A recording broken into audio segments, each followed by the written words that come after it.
Welcome to the SVG-TV News for Thursday, April 23rd. I'm Khalil Cato.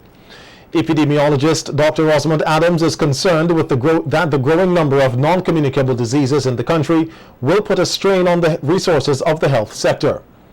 At the opening of a two-day workshop on the Non-Communicable Diseases Strategic and Implementation Action Plan for SVG, Dr. Adams expressed the need for the country to continually conduct research, which he says will ensure that the appropriate policies are established to effectively prevent and control these diseases. He used the opportunity to outline the goal of the research done for the National Health and Nutrition Survey 2013-2014, conducted with over 3,000 persons over in a 1.5 year period. So the objectives of the survey were to determine the prevalence of NCD risk factors, including tobacco, alcohol, fruit and vegetable consumption, overweight and physical activity of the surveyed population, to estimate the prevalence of hypertension, diabetes, and raised blood cholesterol among adult male and female population, to compare NCD risk factor prevalence between men and women and across different age groups. And the rationale of the survey is that data on NCDs were not sufficiently captured by the health system, and so with this survey it helped us to collect more valuable information on non-communicable diseases. The epidemiologist assures the public that healthcare, particularly for non-communicable diseases, is high on the agenda of the Ministry of Health, Wellness and the Environment. He says that the World Health Organization's stepwise approach was used to gather the findings from the survey. The first step was a face-to-face interview, which is called self-related, reported, and it collected information on demographics, physical activity, diet, smoking, alcohol, and other NCD risk factors. The step two was physical measurements, where we took the height, weight, blood pressure, waist circumference for the participants. And the third part of the survey was the biochemical measurements, where we actually measured the patient's glucose level, cholesterol level, triglycerides level, etc. So with the survey was divided into 3 steps. St. Vincent and the Grenadines, along with a number of other regional countries, will benefit from a regional biosafety project geared at strengthening the country's individual national biosafety frameworks. Regional manager of the biosafety project, Michelle John, says the national biosafety frameworks can vary from country to country, but however generally contain some common components. She says these components include a government policy on biosafety, a regulatory regime for biosafety, and a system to handle notifications or requests for authorizations. John says other key frameworks are systems for reinforcement and monitoring for environmental effects and approaches for public information and participation. The project also seeks to move countries towards more harmonized biosafety systems that make use of existing national and regional capacities, create new capacities when needed and ensure their financial sustainability, take advantage of economies of scale and regional support mechanisms, fit with the regional objectives of establishing a Caribbean single market and economy, and be in keeping with CARICOM's initiative of promoting biotechnology and biosafety as a regional strategy.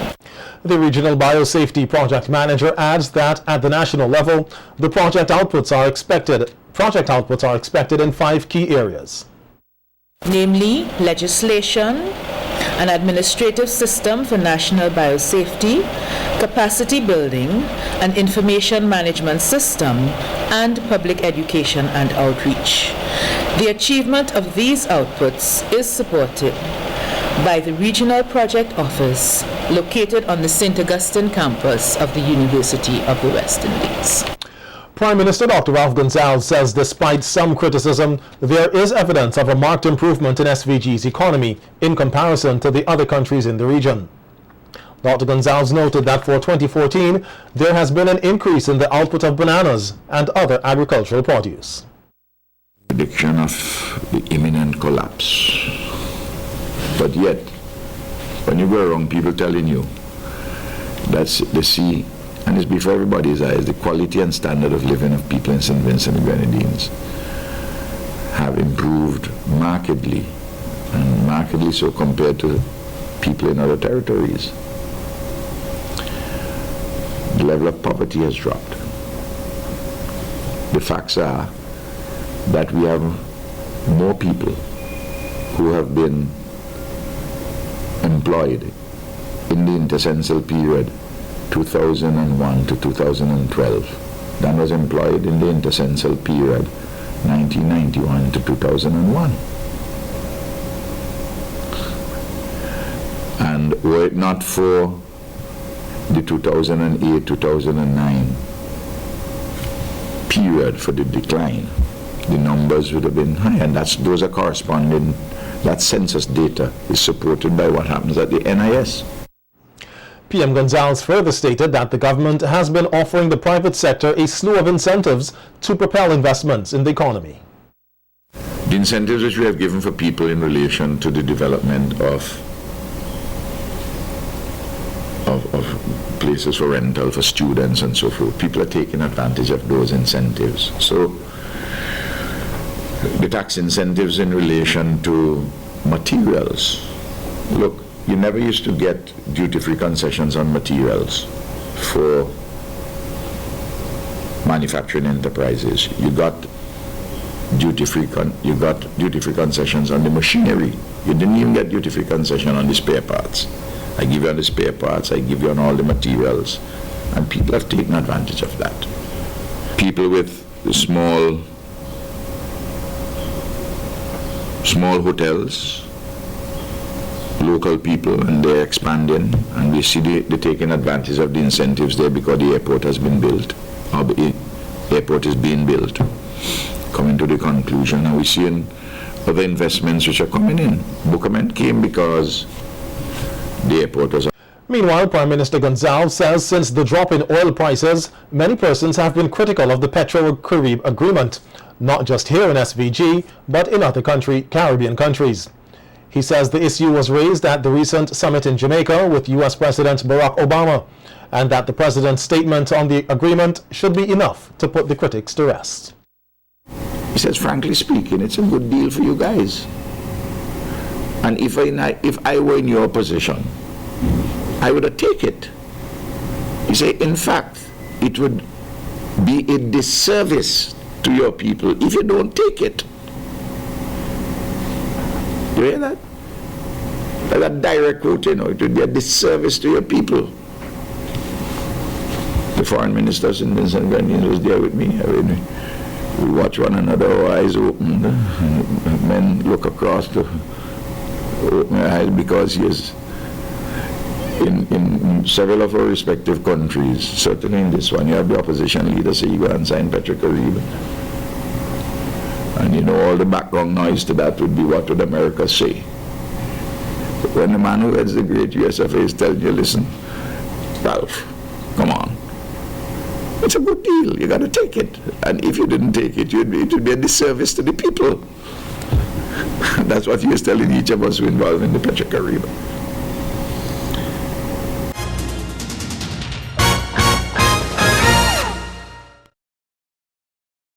Prime Minister Dr. Ralph Gonzalez is refuting claims that he is playing politics with the phones donated by Digicel to the surviving students of the Rock Gutter tragedy to score points for the upcoming general elections. Dr. Gonzalez was speaking this week to the gathering at the handing over ceremony of smartphones donated by Digicel and Acer tablets contributed by the National Lotteries Authority to the students in Fancy. The Prime Minister says the gadgets were passed on to his office after a request was made to help the survivors. But unfortunately, the Digicel manager and his team were previously engaged at a function in Kingstown and could not attend the ceremony, which was being held at the Fancy Government School. When the private sector decides on its own to go and give anything, I don't get myself involved. But when we go and ask, the gift is given to us to pass on to the people. These gifts was sent from Digicel to the office of the Prime Minister. I brought them up. Mr. Gidhari, in all probability, would have been here. But he has a function in tongue, and he called me today and told me. He invited me to that function. So he called to say, well, he couldn't come and he couldn't spare anybody to come here. And it was not quite right to say that Camilo was representing them. Camilo wasn't representing them. Camilo was the one who Mr. Gidhari said would explain how it happened. And I added to the explanation. Prime Minister Gonzalez says this is not the first time Digicel has responded favorably to a request made by the government to give assistance. He says that after the December 2013 floods, Digicel's owner Dennis O'Brien, who also has a home in Kanawan, made a donation of over $1 million to replace appliances and bedding. It's the same way in which we went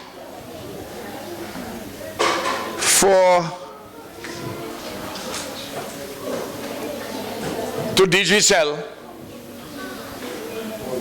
for the hundreds of fridges and mattresses after the Christmas disaster in 2013. The man who owns Digicel is a man I know, Dennis O'Brien from Ireland. He's my friend. He's a multi-billionaire, one of the richest men in the world.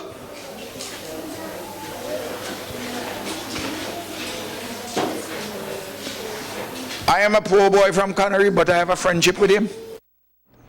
Dr. Gonzalez insists that Digicel does not get special favors from the government, but has been a good corporate entity that does its best to help when the need arises. First response must not be that I can't help. Your first response must be, I can help, and then see to what extent you can help. Told him so in my presence. Digicel doesn't get any special favor from us.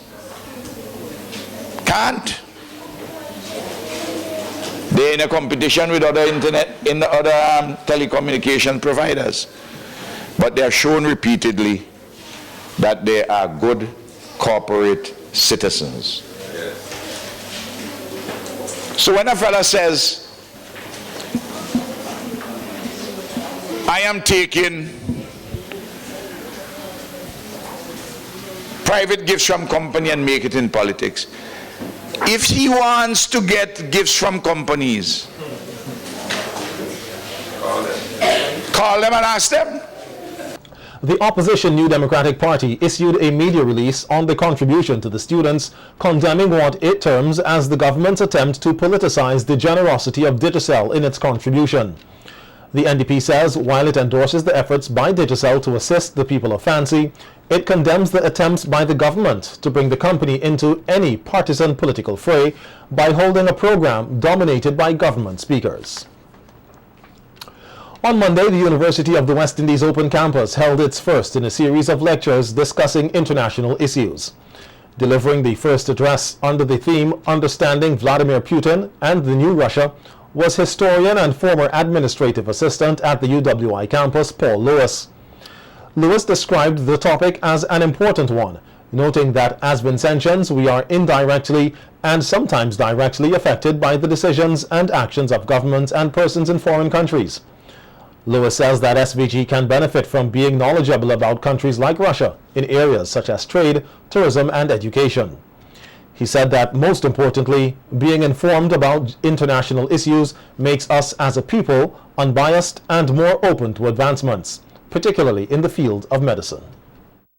We live on one planet, and we are all caught up in this globalization phenomenon that necessitates the constant interactions of nations and peoples. Intellectually and practically, we need to know what is happening internationally. St. Vincent and Grenadines are not an island nation unto itself. We live in a community of nations. We are economically dependent on others and are constantly seeking friends and money to help us get through the next day. Though this should not always be so. It should not be a standard procedure. Russia is expanding its economic tentacles throughout the globe, including the Caribbean and Latin America. We have received scholarships. We have received quite recently assistance in medical equipment from Russia. We need to have some understanding of these issues that drive the policies of Russia and to give Vincentians enough information to have an informed opinion in respect of trade and investment issues emanating from Russia. We need to know more to be better informed. The finalists who will be competing in the Best New Song competition at the launch of Vincimas 2015 have been announced. In the Calypso category, the finalists are Sule with his song Appreciate Carnival, Cleopatra with Sexy Gone Crazy, and Hero with 3D Woman. In the Soca category, the finalists are Kehalia with The Street, Six Crazy doing Celebrate Life, and Taffa with Dishonorable. And the Raga category sees Kehalia doing something with Do Something, Chico B, Under the Bed, and Kev with Change. All finalists and a representative from the Kinetics Band are being asked to attend the meeting at the Victoria Park tomorrow from 4:30. Vincimas 2015 will be launched on Saturday, May 2nd at the Victoria Park, commencing at 7 p.m. Linron Prince, a resident of Greggs, has been arrested and charged with the unlawful and malicious wounding of Keith Douglas, a laborer of diamonds, on November 24, 2014 in Kingstown. Prince was escorted before acting Senior Magistrate Carla James at the Kingstown Magistrates Court this morning and pleaded guilty to the charge. However, due to certain information forwarded to the court by the prosecution, the magistrate entered a plea of not guilty to the charge. Reports are that on the date in question, both Prince and Douglas were involved in a fight, during which Douglas sustained a wound to his face while Prince received a fractured hand. After the matter was reported to the police, both men were charged, and the case files were subsequently forwarded to the Director of Public Prosecutions for his directions, who then instructed that the prosecution proceed against Prince. Prince was allowed bail in the sum of $5,000 with one surety. He was also ordered not to have any contact with Douglas. The case is expected to be heard on May 4th at the Kingstown Magistrates Court.